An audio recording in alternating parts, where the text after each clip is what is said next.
Hey, this is Matt. Once again, welcome back to another review for another Adam Sandler film, Reign Over Me.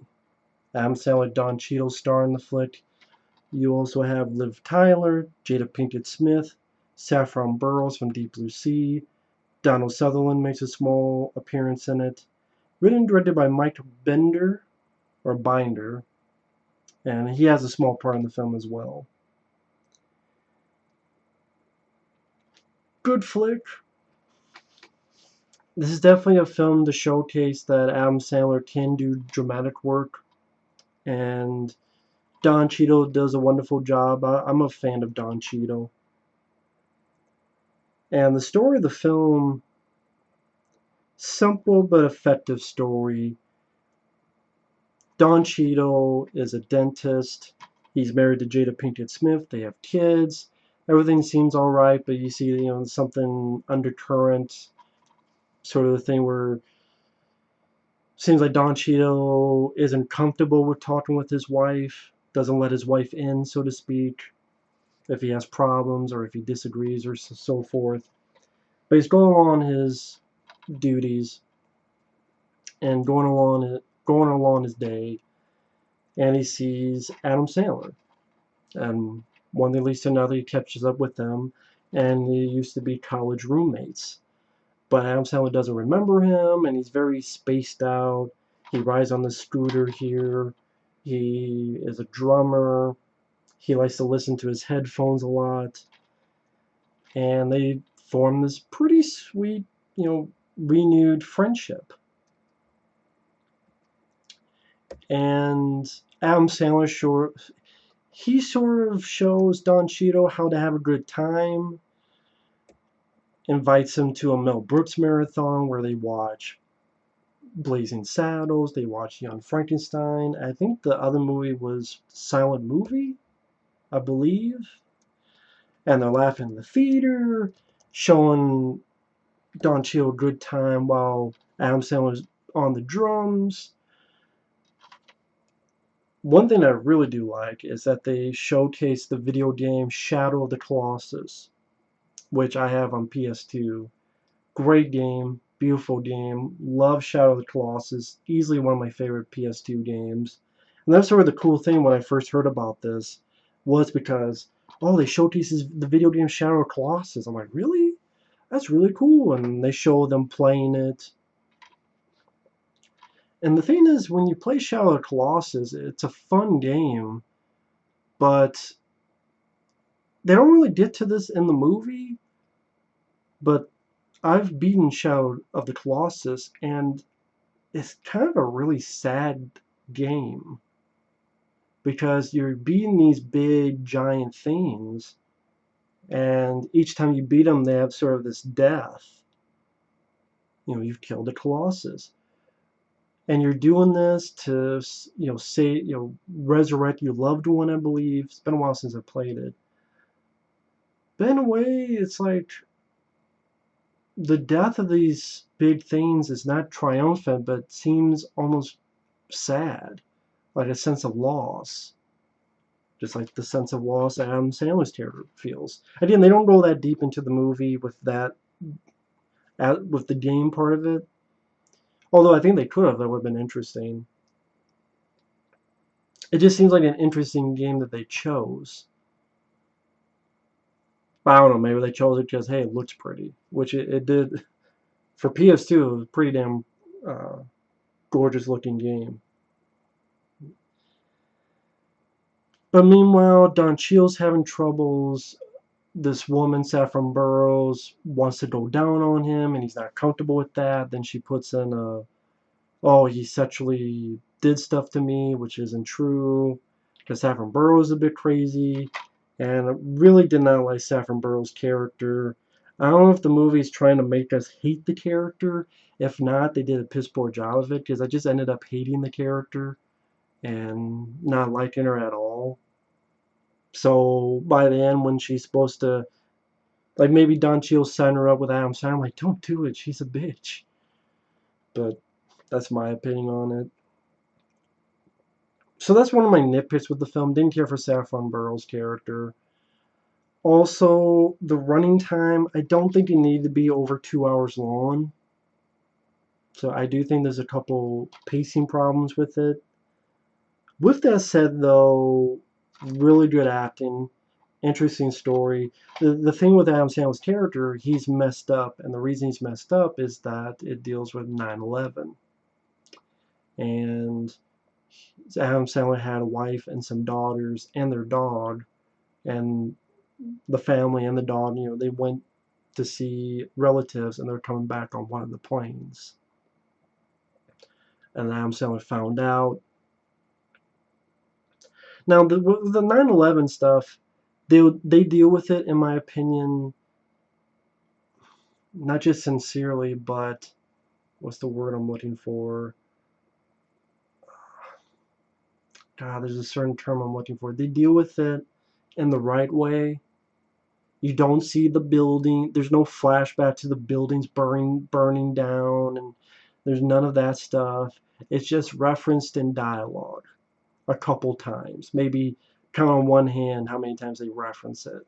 And I know some people could say, did it really need to be 9/11? It could have been anything. It could have been some random bombing. It could have been a car accident. It could have been anything.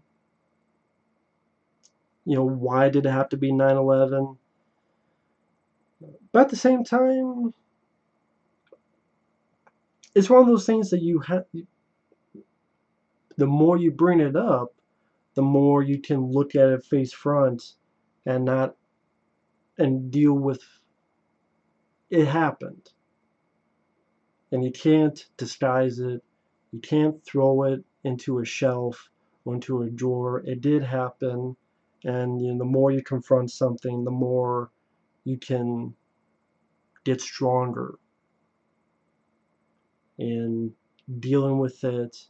And some people would throw out, oh, getting over it. That's the wrong term to use. To survive those thoughts and everything that happened.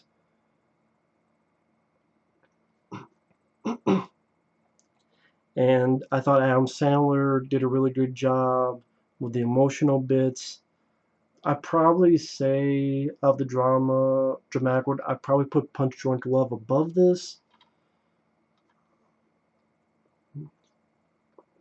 I thought that the pacing in that film worked much more efficiently.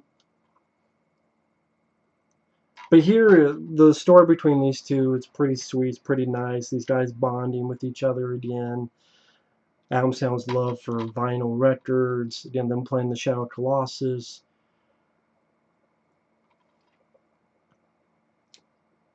Don Cheadle trying to not shut his wife out as much as he's been doing it, to stand up to people at the dentist's office who's taking advantage of him, and then Adam Sandler confronting and ultimately letting Don Cheadle in, telling him what did happen. Because at first, at the mere mention that he had a family, he'll go into violent bursts of anger.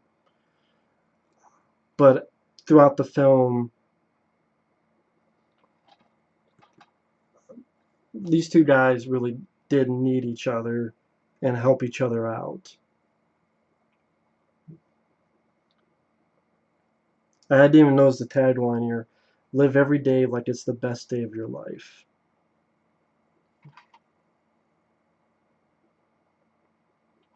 And I didn't see why this film gets high ratings on IMDb. It definitely deserves it. And I don't know how in-depth I'll go in a review, because I don't know how many people have seen Reign Over Me. Because maybe they'd be like, nah, I don't want to see it because it's 9/11. But again, it's touched very briefly in a handful of pieces of dialogue. There's no footage you see or of the bill. Again, I think it's handled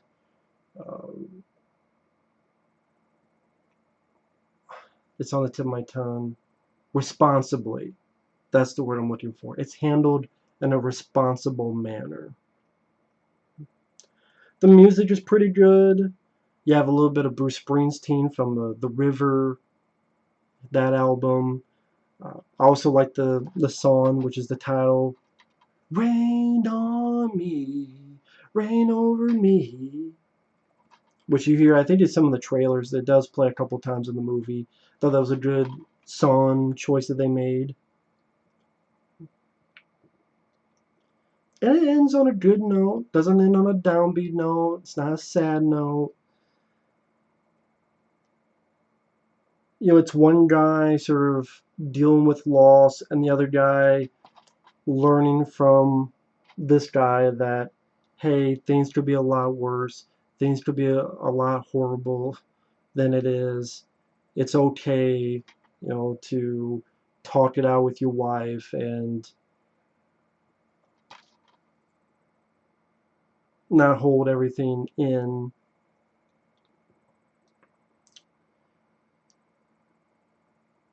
And I thought these two worked very well with each other. And it's sad, this film did nothing when it came out at the box office.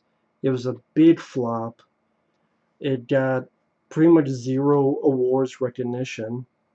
Nothing, like, I don't think, like, no Golden Globes, let alone Oscars, like nothing at all. It got absolutely nothing.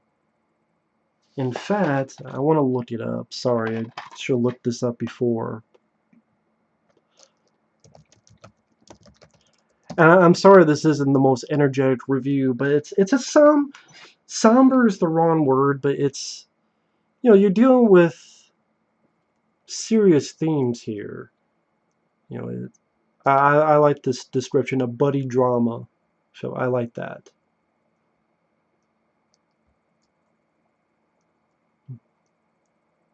It cost $20 million and only made $22 million. Yeah, Liv Tyler is a therapist.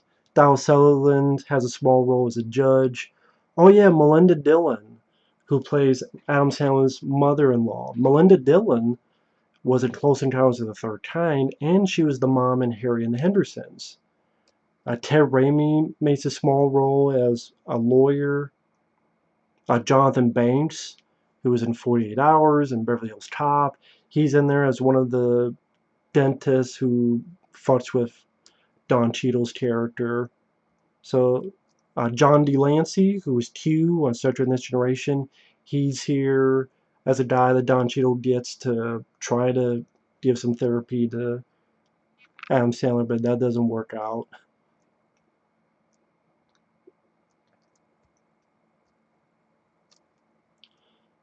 %64% on Rotten Tomatoes, so it's not as high as I thought it would be. Entertainment Weekly gives it a B-.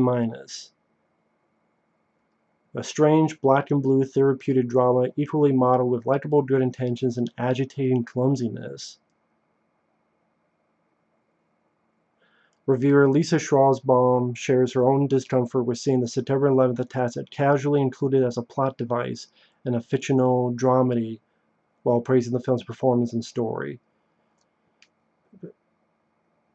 But again, if you don't talk about it, if you don't mention it, if you're trying to push it as if it never happened, then how can you, I hate to use the term move on, but how can you get stronger?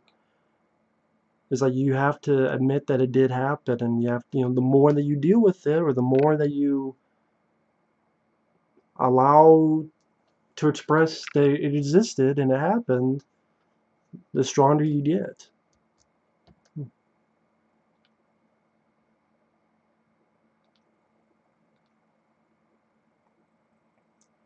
New York Times. It's puzzling and ultimately draining to see a film that waves the flag of honesty, face your demons, speak from the heart, open up, turn out to be so phony. To see intelligence and discretion undone so thoroughly by glibness and grossness. What's so gross about it? What the fuck movie did you see? Did you see That's My Boy or Ridiculous Six for grossness? And I can't believe this. That's what I thought. This is the same director that did Blank Man. Yeah, the same director who did Blank Man. From the director of Blank Man is Reign Over Me. Kind of hard to say that at the beginning because people are like, what the fuck? The director of Blank Man? Like, okay, that I'm not saying Blight Man is this horrible movie, but this goofy comedy, and then here's a very serious drama. It's definitely a big switch between the two. But yeah, if you have never seen this film, I definitely urge you to give it a watch. I think it'd be worth your time. It's a good character movie. It's a good drama. Very, very solid performances by these two guys. They worked really well together, really bought their friendship. I bought their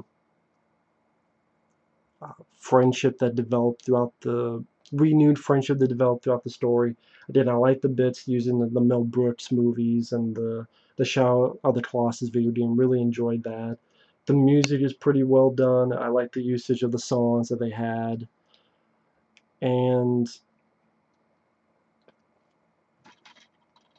good cast. Jada Pinkett Smith did fine. Liv Tyler did fine. Saffron Burrows, I don't know, maybe I'm just not big on the actress, or maybe because just didn't care for her character, but that's like the one thing of the cast I didn't care for.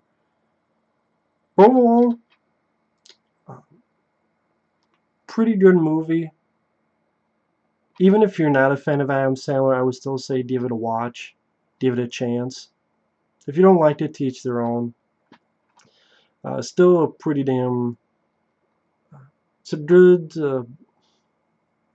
It's a story where its heart is in the right place, which I appreciate. And it was very nice to see Adam Sandler attempt a role, and in my opinion, succeed in a role like this. And Don Cheadle was good company for him. So that was really cool to see. Either way, thanks for watching. Take care, and we'll see you guys later. Bye bye.